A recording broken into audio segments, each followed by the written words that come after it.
നമ്മളെ ഫാമിലിന്റെ സെറ്റപ്പ് എന്താണെന്ന് വെച്ചാൽ എല്ലാ മാസവും ഒരു ദിവസം എല്ലാവരും കൂടെ ഒരു വീട്ടിൽ ഒരുമിച്ച് കൂടും. അങ്ങനെ ഒരു ദിവസമാണ് ഇന്ന് നമ്മൾ പോകുന്നത് തറവാട്ടിലേക്കാണ്. നമ്മൾ അവിടെ എത്തി നോക്കുമ്പോൾ എല്ലാവരും ഫുഡ് ഉണ്ടാക്കുന്ന തിരക്കിലും വിളമ്പുന്ന തിരക്കിലൊക്കെയാണ്. എന്റെ വല്യമ്മക്കും വല്യാപ്പക്കും 10 മക്കളാണ്. 10 മക്കൾ എന്ന് പറയുമ്പോൾ 10 × 4 4 പിന്നെ വേരുമ്പോ പൊട്ടി മുളച്ചതും. അങ്ങനെ ഇവരെ പരിചയപ്പെടുത്താൻ നിന്നാലിട്ട് 10 വീഡിയോ മതിയാവില്ല. നമ്മളെല്ലാരെയും കണ്ട് സംസാരിച്ച് വീഡിയോ എടുത്ത് ഫോട്ടോ എടുത്ത് പിന്നെ സംസാരങ്ങൾ ഭാവി കാര്യങ്ങളിലേക്ക് മാറാൻ തുടങ്ങിയപ്പോൾ നമ്മൾ മെല്ലെ നമ്മളെ വൈബിന് പറ്റിയ ആൾക്കാരടുത്തേക്ക് മാറി. അങ്ങനെ നമ്മളെ വൈബിന് പറ്റിയ ആൾക്കാരെന്ന് പറഞ്ഞ ആൾക്കാരാണ് ഇവർ. അങ്ങനെ ഓല കൂടി കുറച്ച് കച്ചറുണ്ടാക്കി തല്ലുകൂടി ഓലയും കൂട്ടി ഫുഡ് കഴിക്കാൻ പോയി. നമ്മൾ ഫുഡ് കഴിച്ച് കഴിഞ്ഞാൽ ഓല കാണില്ല, ജീപ്പും കാണില്ല. അങ്ങനെ ഓല തപ്പി ഞാൻ കൊടുവള്ളിക്ക് കയറി. അങ്ങനെ കൊടുവള്ളി ഒരു പെട്രോൾ പമ്പ് ഓല കിട്ടി. അങ്ങനെ ഓലോട് ചോദിച്ചപ്പോൾ ഓല് പറയുകയാണ് നമ്മൾ 8 വൈബ് ആസ്വദിക്കാൻ വേണ്ടി വന്നതാണ്. അങ്ങനെ എല്ലാത്തിനെയും നുള്ളിപ്പറിക്ക് ഞാൻ ജീപ്പിലിട്ട് ഓല തിരിച്ചു ഞാൻ ഇങ്ങോട്ട് തന്നെ കൊണ്ടുപോകുന്നു. ആരൊക്കെ പോലീസും കള്ളനും കളിക്കാനുള്ളതെന്ന് ചോദിച്ചപ്പോൾ ദേ കിടക്കുന്ന 10 10 × 4 ഇത് രാജാവുമലും മന്ത്രിമലും നിൽക്കില്ല എന്ന് മനസ്സിലാക്കിയ ഞാൻ പിന്നെ എന്താക്കി പൊട്ടനും പൊട്ടത്തിയും പിച്ചക്കാരിയും ഒക്കെ ഉണ്ടാക്കി. അങ്ങനെ പോലീസും കള്ളനും കളി തുടങ്ങി.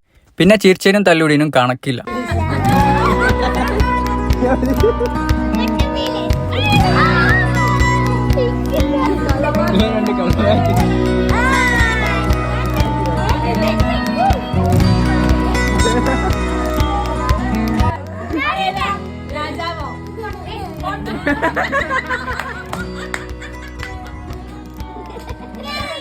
കളിയൊക്കെ കഴിഞ്ഞ് റിസൾട്ട് നോക്കുമ്പോൾ ഫസ്റ്റ് ആർക്കാ അങ്ങനെ നമ്മളെ കളി കഴിഞ്ഞപ്പോൾ ഒരു 3 മണി ആയിരിക്കും. പിന്നെ നമ്മൾ നല്ലൊരു പാട്ടൊക്കെ പാടി മെല്ലെ നൈസായിട്ട് അങ്ങ് ഉറങ്ങി.